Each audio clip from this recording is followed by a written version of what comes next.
राधे राधे, जय श्री कृष्ण। आज मैं आप सबको वैशाख मास महात्म्य अध्याय तीसरा सुनाने जा रही हूँ। तो बोलिए नमो नारायण।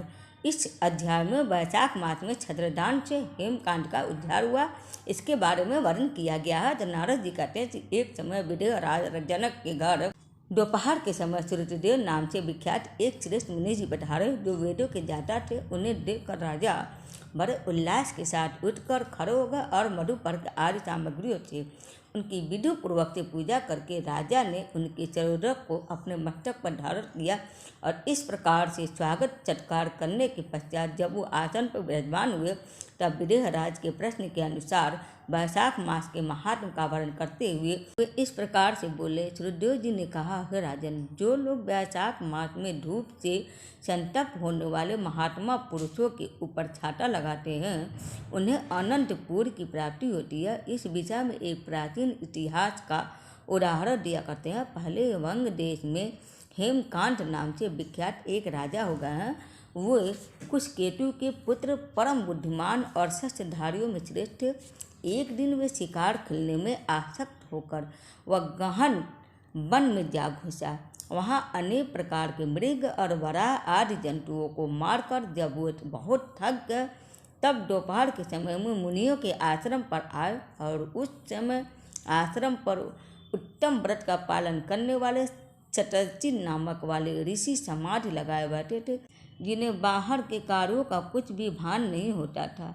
उन्हें निश्चल बैठे देख राजा को बड़ा क्रोध हुआ और उन्होंने उन महात्माओं को मार डालने का निश्चय किया। तब उन ऋषियों के 10,000 शिष्यों ने राजा को मना करते हुए कहा, ओ खोटी बुद्धि वाले नरेश, हमारे गुरु लोग इस समय समाज में स्थित हैं। बाहर कहाँ क्या हो रहा है इसको ये नहीं जानते, इसलिए इन पर तुम्हें क्रोध नहीं करना चाहिए। तब राजा ने क्रोध से विह्वल होकर शिष्यों से कहा, द्विज कुमारों, मैं मार्ग से थका मारा यहाँ आया हूँ, अतः तुम ही लोग मेरा आतिथ्य करो। राजा के ऐसा कहने पर वे शिष्य बोले, हम लोग भिक्षा मांगकर खाने वाले हैं। गुरुजनों ने हमें किसी के आतिथ्य के लिए आज्ञा नहीं दी है। हम सर्वथा गुरु के अधीन हैं, अतः तुम्हारा आतिथ्य कैसे कर सकते हैं। शिष्यों का यह कोरा उत्तर पाकर राजा ने उन्हें मारने के लिए धनुष उठाया और इस प्रकार से कहा, मैंने हिंसक जीवों और लुटेरे के भय आदि से जिनकी अनेकों बार रक्षा की है, जो मेरे दिए हुए दानों पर ही पलते हैं, वो आज मुझे ही सिखलाने चले हैं। ये मुझे नहीं जानते हैं कि ये सभी कृतधन और बड़े अभिमानी हैं।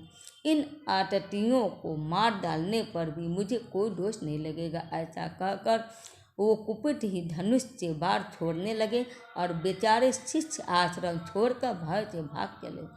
भागने पर भी हेमकांत ने उनका पीछा किया और 300 शिष्यों को मार गिराया।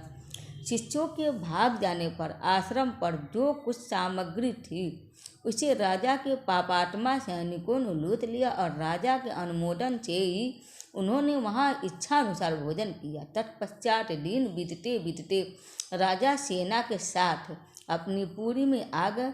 राजा कुशकेतु ने जब अपने पुत्र का यह अन्यायपूर्ण कार्य सुना, तब उसे राज करने के अयोग्य जानकर उसकी निंदा करते हुए उसे देश से निकाल दे दिया। और पिता के त्याग देने पर हेमकांत घने वन में चला गया। वहाँ उसने बहुत वर्षों तक निवास किया। ब्रह्म हत्या उसका सदा पीछा करती रहती थी, इसलिए वहाँ कहीं भी स्थिरता पूर्वक रह नहीं पाता था। इस प्रकार से उस दुष्ट आत्मा के 28 वर्ष व्यतीत हो गए। एक दिन वैशाख मास में जब दोपहर का समय हो रहा था, तो महामुनि तीर्थ यात्रा के प्रसंग से उस वन में आए और वे धूप से अत्यंत संतप्त और तृषा से बहुत पीड़ित थे, इसलिए कृषि वृक्षहीन प्रदेश में मूर्छित होकर गिर पड़े। योग से हेमकांत उधर आ निकला। उसने मुनि को प्यास से पीड़ित, मूर्छित और थका मारा देख उन पर बड़ी दया की। उसने पलाश के पत्तों से छत्र बनाकर उनके ऊपर आती ही धूप का निवारण किया और वह स्वयं मुनि के मस्तक पर छाता लगाए खड़ा हुआ और टूबी में रखा हुआ जल उनके मुंह में डाला। इस उपचार से मुनि को चेत हो आया और उन्होंने छत्र के दिए हुए पत्ते के छाते को लेकर अपनी व्याकुलता दूर की और उनकी इंद्रियों में कुछ शक्ति आई और वे धीरे धीरे किसी गांव में पहुंच गया। उस पूर्य के प्रभाव से हेमकांत की 300 ब्रह्म हत्याएं नष्ट हो गई। इसी समय यमराज के दूत हेमकांत को लेने के लिए वन में आए। उन्होंने उसके प्राण लेने के लिए संग्रहणी रोग पैदा किया। उस समय प्राण छूटने की पीड़ा से छटपटाते हुए हेमकांत ने 3 अत्यंत भयंकर यमदूतों को देखा, जिनके बाल ऊपर की ओर उठे हुए थे। उस समय अपने कर्मों को याद करके वह चुप हो गया और छत्रदान के प्रभाव से उसको भगवान विष्णु का स्मरण हुआ। उसके स्मरण करने पर भगवान विष्णु ने विश्वक्सेन से कहा कि तुम शीघ्र जाओ और यमदूतों को रोको, हेमकांत की रक्षा करो। अब वह निष्पाप एवं मेरा भक्त हो गया है। उसे नगर में ले आकर उसके पिता को सौंप दो। साथ ही मेरे कहने से कुशकेतु को यह समझाया कि तुम्हारे पुत्र ने अपराधी होने पर भी वैशाख मास में छत्रदान करके एक मुनि की रक्षा किया, अतः वह पाप रहित हो गया। इस पूर्य के प्रभाव से वह मन और इंद्रियों को अपने वश में रखने वाला दीर्घायु, शूरता और उदारता आदि गुणों से युक्त तथा तुम्हारे समान गुणवान हो गया। इसलिए अपने इस महाबली पुत्र को तुम राज्य का भार संभालने के लिए नियुक्त करो, और भगवान विष्णु ने तुम्हें ऐसी ही आज्ञा दी है। इस प्रकार से राजा को आदेश देकर हेमकांत को उनके अधीन करके यहाँ लौट आओ। भगवान विष्णु का यह आदेश पाकर महाबली विश्वक्सेन ने हेमकांत के पास आकर यमदूतों को रोका और अपने कल्याणमय हाथों से उसके सब अंगों में स्पर्श किया। अब भगवत भक्त के स्पर्श से हेमकांत की सारी व्याधि क्षण भर में दूर हो गई और तदंतर विश्वक्सेन उसके साथ राजा की पुरी में गया और उन्हें देखकर महाराज कुशकेतु ने आश्चर्ययुक्त हो भक्तिपूर्वक मस्तक झुकाकर पृथ्वी पर साष्टांग प्रणाम किया और भगवान के पार्षद का अपने घर में प्रवेश कराया। वहाँ नाना प्रकार के स्तोत्रों से उनकी स्थिति तथा वैभवों से उनका पूजन किया।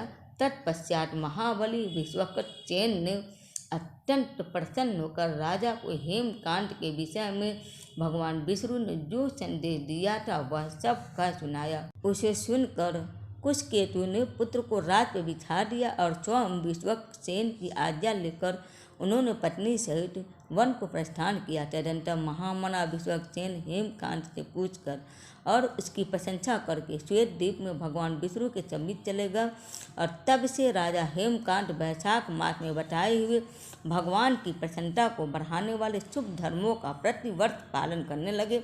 वो ब्राह्मण भक्त, धर्मनिष्ठ, शांत, जितेंद्रिय, सब प्राणियों के प्रति दयालु और संपूर्ण यज्ञों की दीक्षा में इच्छित रहकर सब प्रकार की संपदाओं से संपन्न हो गए। उन्होंने पुत्र, पौत्र आदि के साथ समस्त भोगों को उपभोग करके भगवान विष्णु का लोक प्राप्त किया।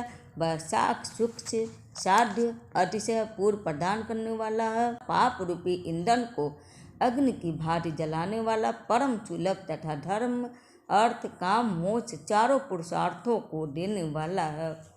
तो बोलिए नमो नारायण। वैशाख मास महात्म्य अध्याय 3 संपूर्ण हुआ। उम्मीद है आप सबको मेरा वीडियो पसंद आया होगा। हरे कृष्ण, हर हर महादेव।